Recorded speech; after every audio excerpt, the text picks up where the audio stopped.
Hey everyone, this is Michelle Diamante, Senior Program Manager for Girl Scouts Heart of Hudson, and welcome to my car where we're going to learn how to do the car care badge today.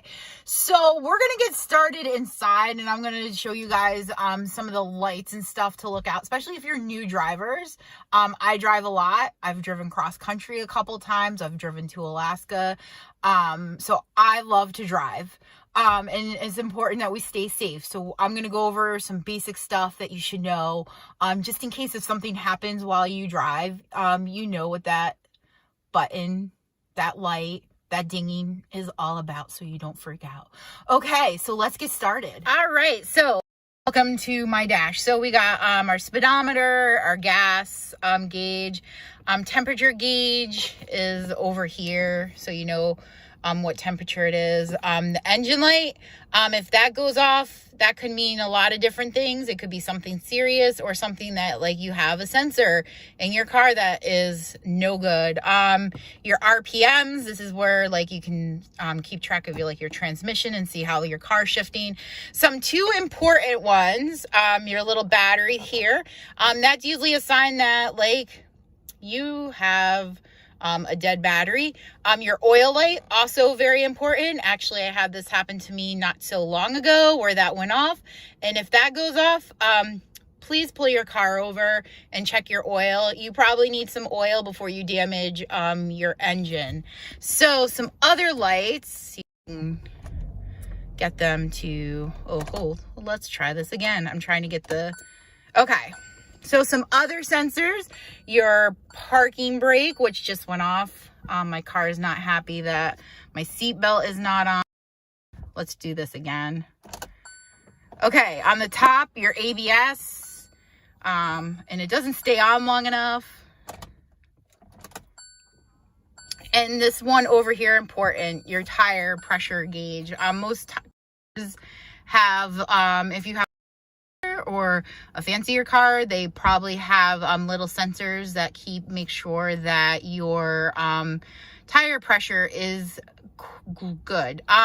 So let's go outside and take a tour of what's underneath the hood. So let's turn her off here. Oh, other things you need to know. My car has the emergency brake right here. We're gonna pop the hood. I showed you fuses underneath the hood. These are actually, since I'm down here in the wheel well of my car, these are more fuses you can look at if you ever have a problem. There's actually a place where you can plug in a reader and it'll tell you what fuse or sensor has gone bad, and you actually can here's my pretty blue car. I love her. Her name is Sharkbite. Okay, so open the hood. There's a latch underneath here. We're just gonna pull on that, and we're gonna pull up. Ooh, it's very fancy in here. I know, lots of things. So we're gonna, all right, so the hood's up. The hood just goes right there. Ooh, that was kind of scary. Okay, so things to look for while you're underneath the hood of your car. Windshield wiper fluid goes right there. It says wash only. It's kind of cool. Some cars tell you when you need more. Mine's a newer car, so right here is where all the antifreeze goes. Is blue or green. Sometimes it's also orange. There's a max and a min sign. This will fluctuate with your driving. Some other cool things. Here's my engine. Ooh, tells you what type of engine oil, so it's really important if your oil light does go on, that you buy the proper oil. So there is where you would put in your oil. Another important thing, this is your dipstick.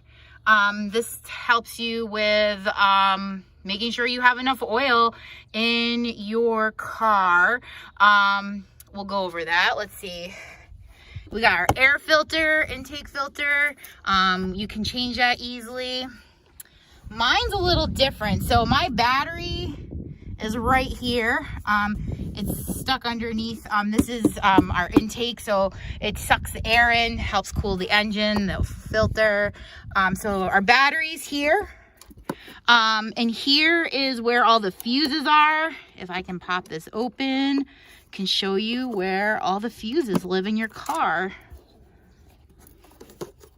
It's hard doing this one-handed, but can do this. So there you go. This is like the little computer in your car. This is where all the sensors are.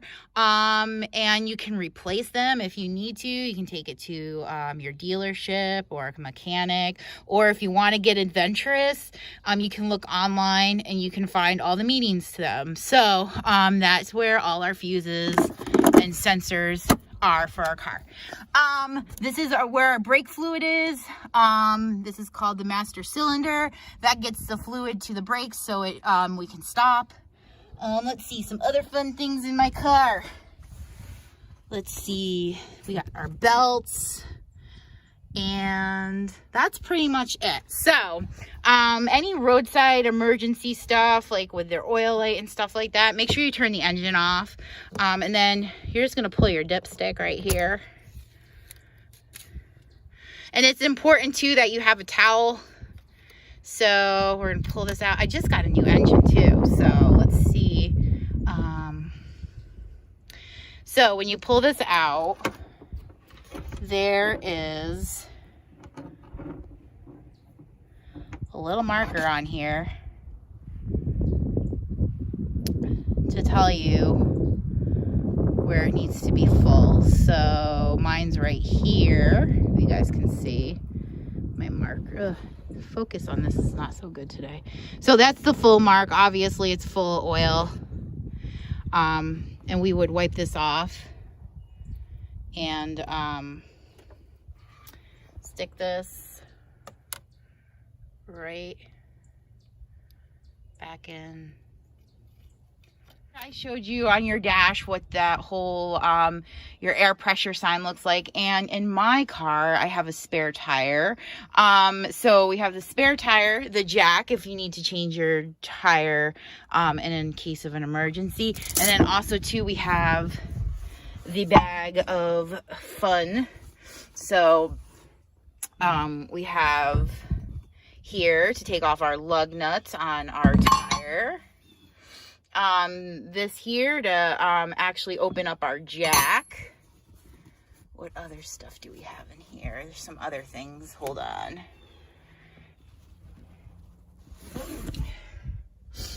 And this actually is for if you get into an emergency and you need your car to be towed.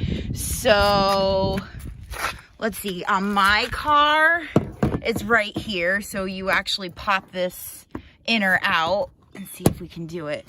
And you should see back there, there is a place to actually screw this into, and this is just to use like if you need a tow or something like that, or get pulled out of a ditch or something fun and exciting, because things can happen. So that goes in there. There's also on my car, let's take a walk. There's also one in the front here too. You just pop it in. And some of you are probably like, oh, I never knew what those little circles were for. Well, you pop that in, you screw this in, and you can have, mine actually pops right out. We'll screw this right in. And if you need a tow or get wenched out of a snowbank or something fun, that's what this really cool thing is for. So, boom, goes right in. And there we are. So if you need to get a tow or get pulled out of somewhere, this is here. So yeah, those little circles that you see in the front of your car, that is what that's used for. Okay, so let's go back and take another walk to the back of the car. Okay, so your spare tire right here. So something I always forget to do when I get my, well, I actually change my own oil and do my own things because I'm that kind of person. But something you can do is check your air pressure and your spare tire. I always forget to do this, and I always get reminded by my dad to be like, hey, Michelle, did you check the air pressure in your spare? And I'm like, of course I didn't. So just something to keep in mind. So your spare tire, mine's easy to take out. You just take this knob here, unscrew that. But to check your air pressure, I have a lot of different things in the back of my car, just in case we need them. I always carry some extra oil, reusable shopping bags. That's where I keep them. Jumper cables, which we'll go over how to use those in a little while. So we got some jumper cables. A fire extinguisher. You're going to want to get an ABC fire extinguisher for your car if you want to get one. Kind of like, I always have usually a little kit of things to have in my car just in case of an emergency. And this is probably the most important thing you can have, is your air pressure gauge. So this helps you with checking your air pressure. So when you see that light go off in your dashboard, you can check your air pressure. Or you can get to most convenience stores and you can check it there, and they have electronic ones. So they're pretty accurate, but I like to keep one in my car. So we'll just check my air pressure to see how we're doing with this. So another important thing to check. Oh, before we check the air pressure, it'll say on here what the air pressure will be. It tells you the min and max of like what speed you can go. So no more than 50. Your air pressure is also on here. Let's see. So our air pressure, we need to have this at 60 psi. So we can check that here. So we'll undo this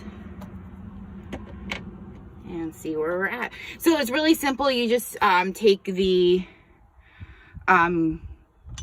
air pressure checker, put it over top, flip it over, and I actually need some air in mine. So that's good to know. I'll go fill that up today. So that's cool. We'll go check on that. Okay, another thing for you to know about tires. Let's take another walk. The secret way, if you ever need to buy tires, or if you need to check what tire stuff information you need, it is kindly written in the side of your door here. So this tells you the size and dimension of the tire that you need. This tells you the spare. It tells you the air pressure in which your spare needs to be at, so 60 psi. And then for our front and rear tires, 30 psi. So we can check that. My car is all-wheel drive, so it tells us all the fun stuff we need to know about our tires. So if you ever go and get your tires replaced, the size of your tires are here, so you can just order them or let somebody else order them for you. And then also here on your door has your VIN number, so if you ever need to know what your VIN number is, that is right there too. So woohoo, all kinds of fun and exciting. One of the most important things to your car to have on hand is the owner's manual. This kind of gives you an idea of everything that you need to know for your car, like schedule maintenance, when to change your tires, what kind of oil it takes, if you have some strange light going off in the front of you in your dashboard. Like, this tells you all the things you need to know for your car. So if you're new to driving, this is like a really good thing for you to kind of flip through and kind of understand, or go through with your parents or grown-up or caregiver about the things that you need to know about your car before you start getting in there and driving. So really important thing It goes from even like how to change your windshield wiper blades and what blades you need, to how to check your engine oil, something I kind of already showed you, or how to pair your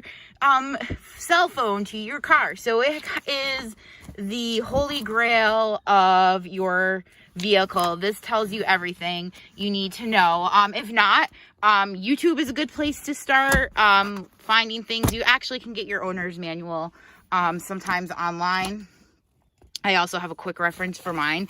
So really important thing to look over and read before you get driving, so you're familiar with how your car runs and what has to be set up and things like that.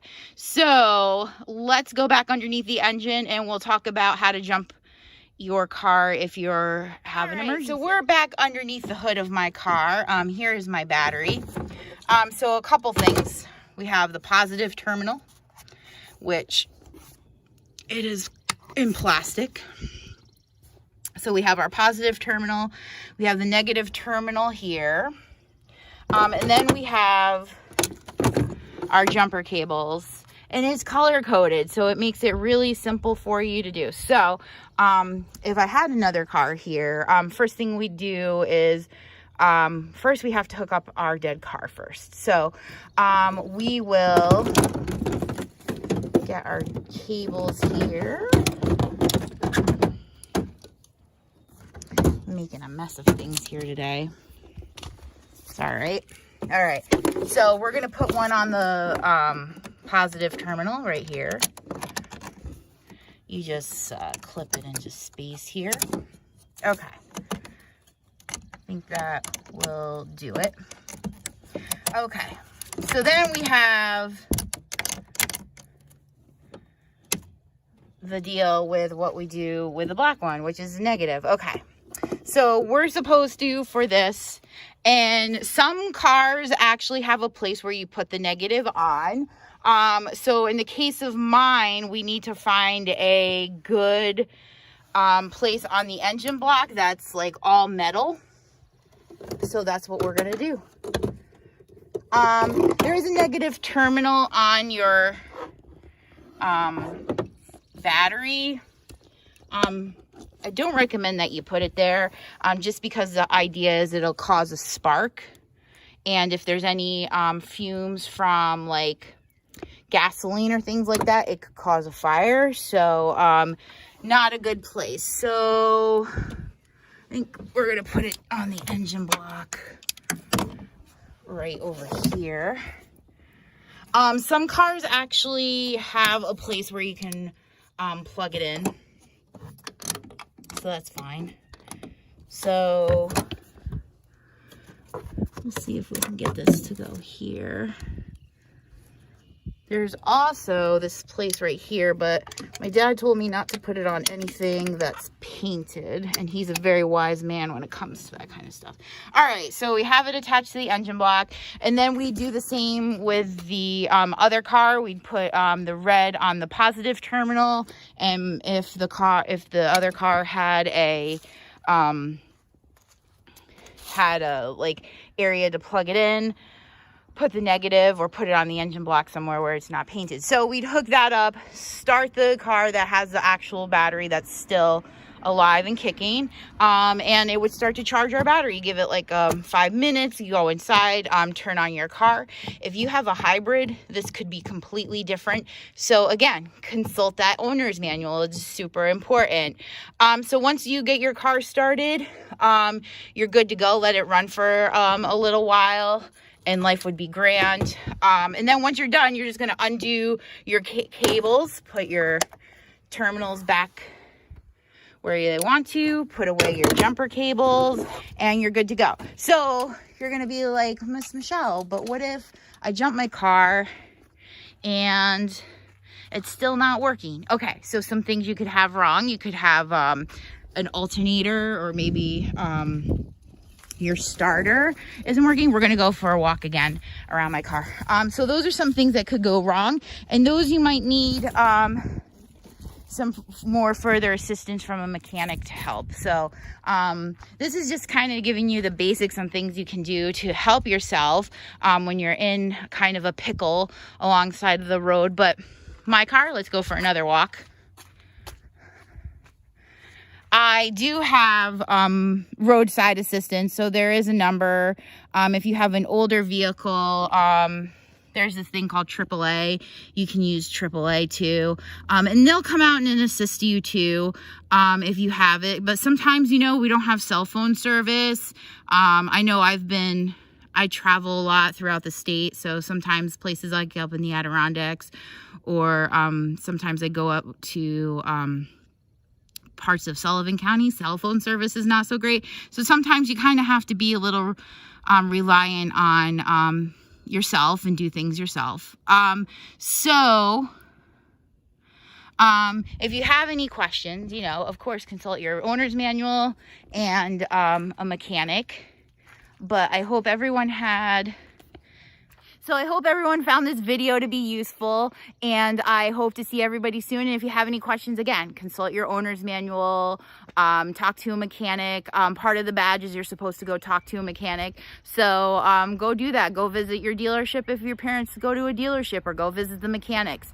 So, and have a good plan in place, and be prepared. There's roadside assistant kits you can buy, first aid kits, flares, anything you think of, and you can research this on your own and come up with a good plan to keep yourself safe while driving. So I hope everyone has a happy spring, and I'll see you soon.